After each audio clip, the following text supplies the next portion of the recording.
안녕하세요. 장기렌트 업체 선정 가이드입니다. 오늘은 카니발 장기렌트를 하기 전에 체크해야 되는 5가지에 대해서 말씀드리겠습니다. 네, 그럼 바로 시작하겠습니다. 오늘 영상은 이 5가지 중 하나라도 해당이 된다면 이 영상을 끝까지 확인해 주시면 됩니다. 첫 번째로는 카니발 장기렌트를 처음 알아보는 분, 두 번째로는 어떤 렌트 회사를 선택해야 될지 모르겠는 분, 세 번째로는 업체마다 가격이 달라서 혼란스러운 분, 네 번째로는 저렴한 견적의 기준을 모르겠는 분, 다섯 번째는 계약 후 추가 비용이 걱정되는 분입니다. 이 5가지 중 하나라도 해당되신다면 이 영상을 끝까지 확인해 주시면 됩니다. 제가 이거에 대해서 안내 드릴 것이기 때문입니다. 첫 번째로는 차량에 탑승할 수 있는 인원에 따라서 트림이 달라지게 되고요. 즉 기본, 준준형, 풀옵션 이렇게 달라지게 되고 이에 따라 견적이 달라지게 됩니다. 따라서 승차 인원이 몇 명 정도 되는지 이걸 한번 생각을 먼저 해주시면 됩니다. 그 다음 옵션입니다. 또 옵션도 여러 가지가 있는데 풀옵션보다는 꼭 필요한 것만 하는 거 그런 것도 현명한 선택이 될 수 있습니다. 네, 그리고 가족 용도인지 업무 용도인지 이거에 따라서 좀 내부 세팅을 다르게 할 수 있기 때문에 어떤 목적으로 사용할 건지 한번 생각을 해주시면 됩니다. 네, 그렇게 불필요한 옵션을 함께 넣으면 렌트럴만 올라가기 때문에 꼭 필요한 게 뭔지 그렇게 한번 생각을 해주시면 됩니다. 그리고 또 여기서부터 이제 중요한 내용인데 렌트료가 저렴하다고 해서 무조건 좋은 건 아닙니다. 왜냐하면 그 렌트료에 여기서 렌트료는 광고에서 보는 그 렌트료를 말합니다. 왜냐하면 렌트료에 보증금이 들어갔을 수도 있고 선납금이 들어갔을 수도 있고 초기 비용이 들어갔을 수도 있기 때문입니다. 이러한 것이 들어가게 되면은 먼저 돈을 내는 개념이기 때문에 실제로 렌트료 자체는 낮아지게 되지만 아무래도 초기 비용으로 인한 부담이 발생한다는 단점은 있습니다. 따라서 실제 가격을 확인할 때는 보증금이 들어갔는지 선납금이 들어갔는지 이런 초기 비용이 들어갔는지 이걸 먼저 파악을 해주시면 됩니다. 네, 그리고 또 중요한 게 장기 렌트는 기간과 주행 거리에 따라서 가격이 달라지게 됩니다.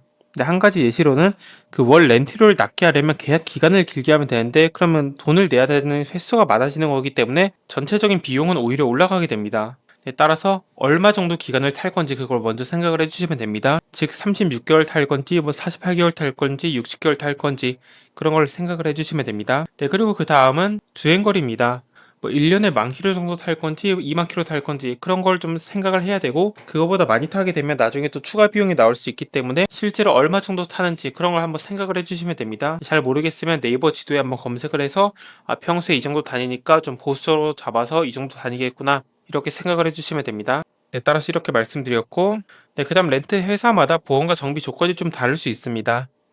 사고가 발생했을 때 부담을 얼마나 하게 되는지, 그 다음 연령 제한이 어떻게 되는지, 그 다음 정비를 어느 정도까지 포함시키는지, 그 다음 소모품 교체도 어느 정도까지 해주는지, 네, 이런 게 렌트 회사마다 조금씩 다르게 되고 이거에 따라서 견적도 조금씩 달라질 수 있습니다. 아무래도 부족하면 부족할수록 견적은 낮아지게 됩니다. 그렇기 때문에 렌트카 회사에 견적을 요청할 때는 간단하게라도 지금 어떤 게 먼저 필요한지 이런 걸 기준을 정해 놓고 문의를 하셔야 됩니다. 네, 그래야지만 이 업체가 가격이 합리적이구나 아니면 여기 좀 비싼 것 같네 이런 걸 판단할 수 있기 때문입니다. 네, 따라서 견적을 받기 전에 이것에 대해 간단하게 먼저 생각을 해주시면 되고 네, 그리고 또 견적을 정확하게 비교하려면 차량 조건이 전부 다 같아야 됩니다. 즉 여러 렌트 회사에 문의를 하더라도 그 차량 조건이 똑같아야지 여기가 좀 더 저렴하구나 그런 걸 알 수 있기 때문에 어떤 조건을 먼저 생각해야 되는지 그거에 대해서 말씀드리겠습니다. 첫 번째는 같은 트림과 옵션입니다.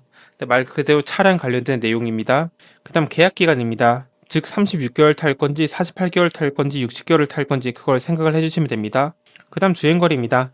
1년에 10,000km를 탈 건지 20,000km를 탈 건지 생각을 해주시면 됩니다. 그 다음 보증금이나 선수금 같은 것도 어떻게 할 건지 생각을 해주시면 되고 정비 같은 것도 범위를 어디까지 필요로 하는지 그런 걸 생각을 해주시면 됩니다. 이런 게 다르게 되면은 당연히 어떤 업체는 저렴하겠지만 실제로는 추가 비용이 나오거나 그럴 수 있기 때문에 어느 정도는 좀 같게 미리 생각을 해주시면 됩니다.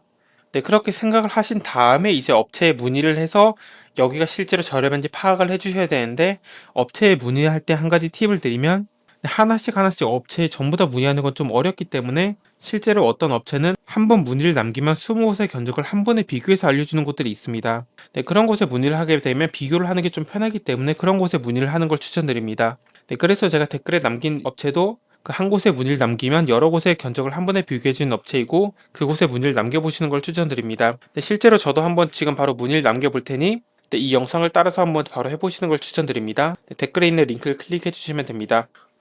네, 링크를 클릭하면 다음과 같은 화면이 나올 것입니다. 네, 전 아무래도 컴퓨터로 보는 거라서 좀 화면이 다를 수 있습니다.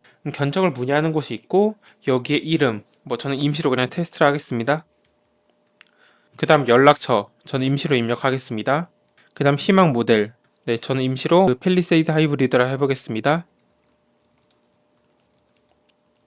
네, 실제로는 이거보다 조금 더 구체적인 거를 작성해 주시면 됩니다. 옵션과 트림까지 같이 작성하면 더 좋습니다. 네, 이렇게 적고 아래에 있는 무료 견적 신청 이런 걸 클릭하면 됩니다.